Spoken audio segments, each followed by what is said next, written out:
conduite par Stéphane Agnumam, responsable du projet. La délégation, composée des entités devant conduire le projet de la fibre à sa réalisation, à savoir le ministère de l'économie numérique et de la Poste, la Direction générale de la dette, la Direction générale de l'environnement et de la protection de la nature, la Commission nationale des typés, la Société de patrimoine des infrastructures numériques SPIN, la Société d'exploitation du Transgabonais CETRAG, le constructeur China Communication Service International, CCSI, la mission de contrôle SFM Technologies et le futur exploitant de l'infrastructure Action Gabon. Cette délégation a séjourné durant une dizaine de jours à l'intérieur du pays pour vérifier sur le terrain l'état d'avancement de ce projet majeur qui permettra la couverture nationale de réseaux à bande passante de grande capacité et l'interconnexion en fibre optique du Gabon à la République du Congo.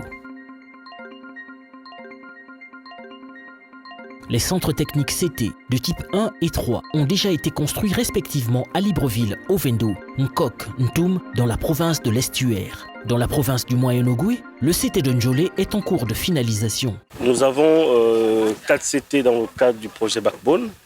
Nous avons des CT de type 1, des CT de type 2 et des CT de type 3, ainsi que des CT de type 4. Il faut dire qu'il tient compte d'abord de la première phase qui relie Libreville à Franceville. Ensuite de ce CT-là, nous repartirons pour l'extension zone nord, donc Bitam et OIM par voie routière. S'ils ont été donc répertoriés en 1, 2, 3 et 4, c'est par rapport au type d'équipements qui vont abriter dans chaque CT. On n'aura pas les mêmes équipements au CT1 de Libreville qu'on retrouvera à Boué. Depuis Boué, en tant que CT2, on ne pourra pas augmenter les capacités d'un opérateur. À cela s'ajoutent aussi des contraintes à la fois énergétiques. Donc celui de Boué, par exemple, qui est en CT2, sera à la fois alimenté par l'énergie électrique de la SCG, mais aussi des groupes. Donc vous voyez là, il y aura des groupes juste derrière, mais aussi des panneaux solaires. Donc qui permettra de faire une inversion selon l'énergie qu'on sollicite ou qui est sollicitée le moment venu. Dans le Goué-Vindo, les centres techniques de type 3 et 4 sont en construction à la Lopé, Ayem, Boué, Ivindo et Mouyabi. Prévus pour longer la voie ferrée, les conduits et les chambres qui devront accueillir la fibre optique sont en voie de construction et en attente de l'effectivité du câble. Là, il s'agit donc de réaliser les tranchées. Après, on va poser les conduites et le câble. Donc, il y a 2 câbles. Il y a le câble 96 fibres et le câble 24 fibres. Pour les conduites, il y a 3 conduites. Il y a 2 conduites, le rouge et le bleu, qui sont de taille 33-40. Il y a le tube noir qui est de taille 26-32. Les chambres sont posées dans tous les 2 km. Il y a des chambres enterrées qui vont être posées tous les 2 km. Et au niveau des gares, il y aura des chambres type K2C donc qui sont, dans la fermeture, sont des trappes. Donc elles ne sont pas enterrées, elles sont à ciel ouvert. C'est pour interconnecter en fait les gares de ces trappes. Les profondeurs des tranchées, c'est à 1 mètre de profondeur. On pose les conduites. Après, on va faire la première couche de remblai qui est de 50 cm. Après, on va poser le ruban avertisseur et fermer tout le tranché. Le chef d'équipe de la société China Communication Service International, CCSI, nous donne les chiffres sur le nombre de kilomètres de fibres optiques déjà déployés sur la voie reliant la gare de Mouyabi à celle de Boué. De la gare de Mouyabi jusqu'à Boué, il y a environ 40 km. Il y a déjà à peu près 32 km de fibres qui ont été posées.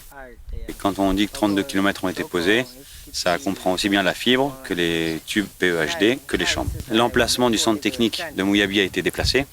D'abord, on va bien définir l'emplacement et l'orientation du centre technique. Et en fonction de son orientation, on déplacera les chambres. Dans la province de Loguelolo, les CT de type 3 sont à 80% de réalisation. C'est le cas des CT de Lastourville et de Kulamutu. Dans la province du Haut-Ogooué, où se fera l'interconnexion avec le Congo, à Mbinda, les centres techniques de type 1, 2 et 3 sont en construction à Franceville, Bongoville, Lekoni et Bakumba. Pour les riverains de cette localité, le projet CAP4 vient à point nommé pour pallier les difficultés de connexion Internet dans cette partie du Gabon. Il faut d'abord remercier le président de la République, son Excellence Ali Bongo Ondimba, qui a fait des TIC en fait une réalité pour nous, parce que vous savez que la connexion aujourd'hui est importante. Ceux qui ne se retrouvent pas seront notamment les analphabètes du siècle actuel. Vous savez que l'interconnexion peut nous aider aujourd'hui pour, par exemple, valider un budget. Les techniciens du ministère des Finances et de l'Intérieur sont obligés de descendre ou nous sommes obligés de remonter sur Libreville.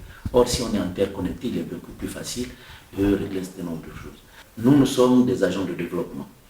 Bon, le développement, mettons que je prends un exemple, si j'ai un éleveur qui est à l'éco-village, qui constate qu'il y a par exemple une maladie dans son troupeau, comment peut-il réagir? S'il est interconnecté, c'est beaucoup plus facile de saisir un vétérinaire qui se trouvera à Libreville pour un conseil que de se déplacer. L'avantage de TIC, c'est la recherche pour la formation et l'éducation. Nous avons des élèves ici, nous avons un CS, où les enfants sont obligés d'aller à Mwanda pour avoir la connexion afin de faire des recherches sur leurs exposés et autres. Donc vous comprenez que c'est un intérêt très important pour le développement en milieu rural. Au point d'interconnexion de la fibre optique entre le Gabon et le Congo, les chambres devant recevoir le point d'échange est construit, comme nous l'observons sur le point fait par l'expert Alain Koumba. Alors donc ici, là, c'est la chambre, la dernière chambre au niveau de la frontière du Congo, à la ville de l'Ekoko. Donc c'est à partir de cette chambre que le projet CAP 3, qui est côté Congo, va être interconnecté à CAP 4, côté Gabon. Et donc la chambre de CAP 4 est de l'autre côté. Donc on viendra par ici avec le câble, on va devoir faire une tranchée là, venir se connecter via donc un boîtier à cet effet pour pouvoir être interconnecté physiquement. Il y a une interconnexion physique déjà avec le câble. On va souder les deux câbles via donc un certain nombre de points qu'on n'a pas encore définis. On va souder les deux câbles et puis c'est ça qui va aller, qui sera l'interconnexion parce qu'ils ont une chambre, je crois c'est en Mbinda, un centre technique en Mbinda où il y aura des équipements techniques.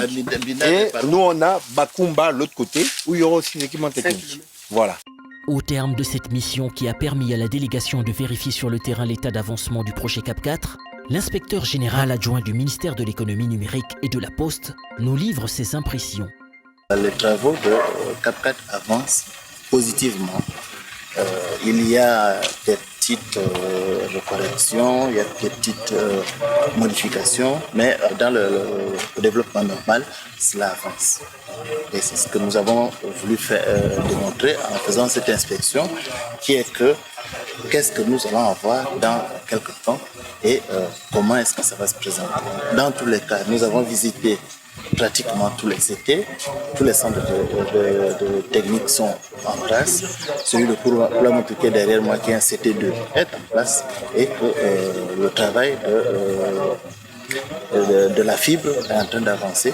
En fait, nous ne sommes que dans l'attente de la suite des événements, c'est-à-dire l'activation des équipements actifs. C'est l'un des projets majeurs, l'un des projets phares de l'économie numérique et du Gabon. Les plus hautes autorités ont mis un accent particulier pour que les infrastructures structurantes de l'économie puissent être mises en place.